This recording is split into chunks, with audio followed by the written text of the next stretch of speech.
An experimental Intention Monday today, looking at some very deep concepts around who we really are, and just looking and taking several steps back, I would say, and really looking at the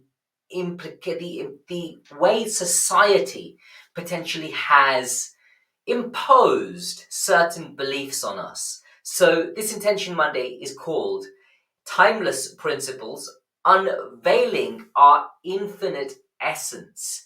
And we're going to start by talking about this unchanging core. What do I mean when I say unchanging core? I want us to look at really the elements of our being, which really are unchanging in essence. They stay the same with us throughout our journey. Now, there are a lot of elements of us that change as we go along through the journey of life. And one of them you'll definitely be able to relate to is as a little kid, you may have played with some toys. Now, definitely going into the adult world, going into business, going into employment, we don't play with toys anymore per se, right? We may have some other types of toys like nice cars and things like that. And we definitely don't play with action figures and things like that. Or we don't intentionally do that unless we're playing with kids. Now, why am I mentioning this? It's because as we go along through this journey, lots of things in life do change. And there is some elements of the being that are unchanging. And I really want to address those. Now, a really great example of this for myself is nature. And I have a very, I would say, playful, joyful, cheerful, high energy nature. You may have noticed that from some of my videos. And this really has stayed with me since as long as I can remember.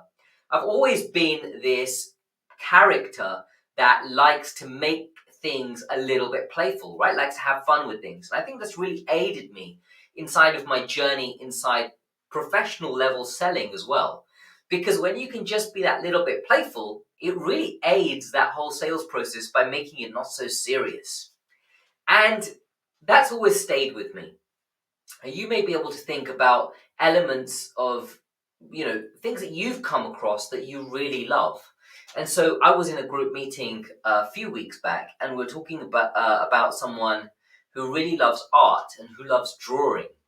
And they used to love drawing and they used to find it very therapeutic. And as work had gotten more serious, they'd stopped doing that.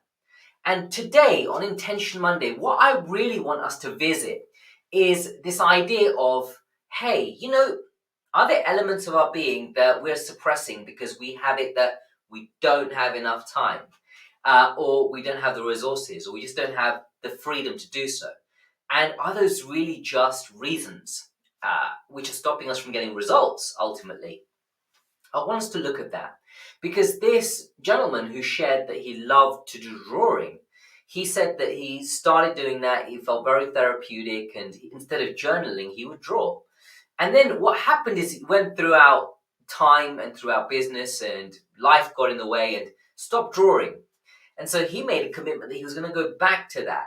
And you see, I would really invite everyone to think about what is it, the thing that they really love doing that really makes them feel so much more grounded and joyful, that allows them to show up to work in a completely different way. That could be an element of our unchanging core. And so I think it's important that this naturally transitions to the next part of this life, which is talking about limitations. And I see society, and it puts limitations on us. The best example is by going and talking to, some 6-year-olds and just asking them, hey, when you grow up, what do you want to be?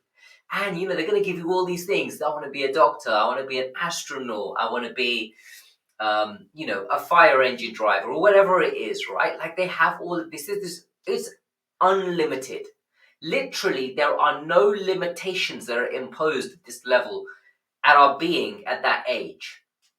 Now, as we go through life, what generally tends to happen is we start looking around and we start saying, oh, this person has this thing and that person has that thing, and this whole comparisonitis comes into play. And I don't even think that that's a word, but I'm going to put that out there, comparisonitis. And really what it is us looking and then being like, hey, I don't have that, or I want to get that because that person has that. And so then we do things that are naturally taking us away from our changing core, from the thing that we really want to do, that we really want to experience, because we're stepping into this space of comparisonitis. So what I really want to invite everyone to think about again is, what is it that really brings you joy?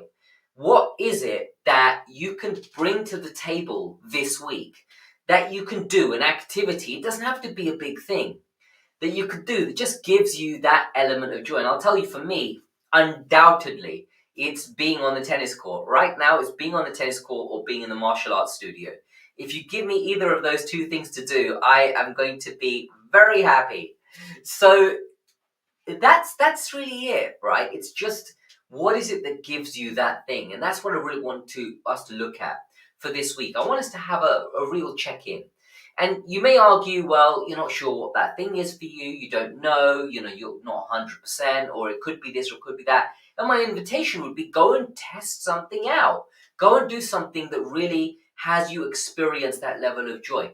And the reason that I'm really a massive advocate for this is because when we do this, we get to look at the dialogue that's going on within us. And is it, I don't deserve to do this, or I haven't earned enough money to be able to do this, or I haven't got enough time to do this. And I want to understand, what are the limitations that come up?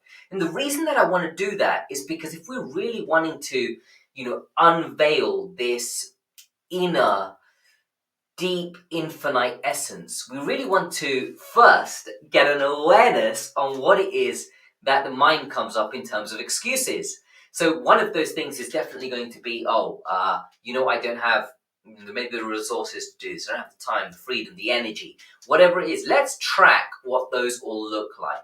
So for me, honestly, like if you were to tell me to get onto the tennis court a year ago, I'd say, I haven't achieved enough in my business, I don't have enough clients, I don't have that level of freedom. And then it just got me thinking that actually I haven't defined that point at which I will be on the tennis court, so why don't I just bring that into the present moment? And it's interesting because I started playing tennis 2 weeks ago, and things in business have never been better. Literally, October was the second biggest month in the business's year. So it's really interesting, isn't it, how when we take the focus or the emphasis of the neediness, or for me, that's certainly what it was, that kind of that drive towards, I got to get this done. Like when we take that feverishness of it, we just start to experience joy and just touch back onto some elements of our unchanging core, what we can really experience and what the capability and the potential is. And so that's why I'm really an advocate this week that we just go in and check in on this. And you may still say, but I'm not 100% sure what it is for me. If you don't want to test things out, if you don't want to experiment, another thing you can do, just take 5 minutes out to sit in silence, right? What would it look like just to be with your being for 5 minutes and just have a little bit of time where we just bring in some mindfulness and just listen to that inner voice. Listen to initially, the stories and things that will come up around, I don't really deserve to do this. I'm not good enough to do this. Or like, what is it? What I want to know and what I want to bring an awareness to is, what is that inner voice? Because that's the thing that's going to stop us from experiencing joy in the way in which we want to, which is going to help us to touch back onto that unchanging core, which inevitably will help us in an initial step to just really touch on what is this infinite existence all about.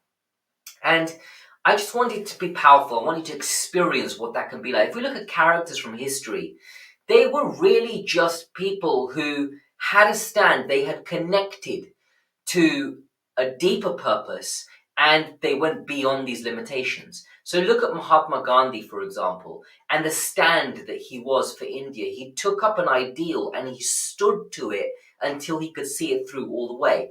And what I want us to be able to get to is, perhaps we won't achieve what Mahatma Gandhi achieved. What we can definitely do is bring awareness to what is it that is holding us back from that? And what are the stories and what are the voices and what are the messages that are coming from the mind, the limitations that are there that stop us achieving on our true greatness? So if we can just get a track on that this week, if we can just get an understanding on that, then we can take the next step in this, which is really to touch on, how do we then get beyond those?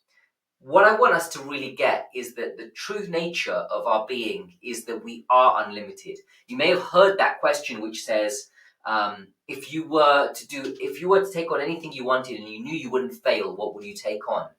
The interesting thing about that question is that is the ultimate truth. There is no failure in essence because we are unlimited and we have unlimited potential. The true essence of us is that unlimited potential. We can achieve anything that we want to achieve. So that question is in essence the truth. And when you can answer that and touch onto that and start taking steps towards that, I genuinely believe you experience the greatest joy. My name is Rishi Patel. I'm the founder of Selling in Alignment. Until the next time, keep selling in alignment.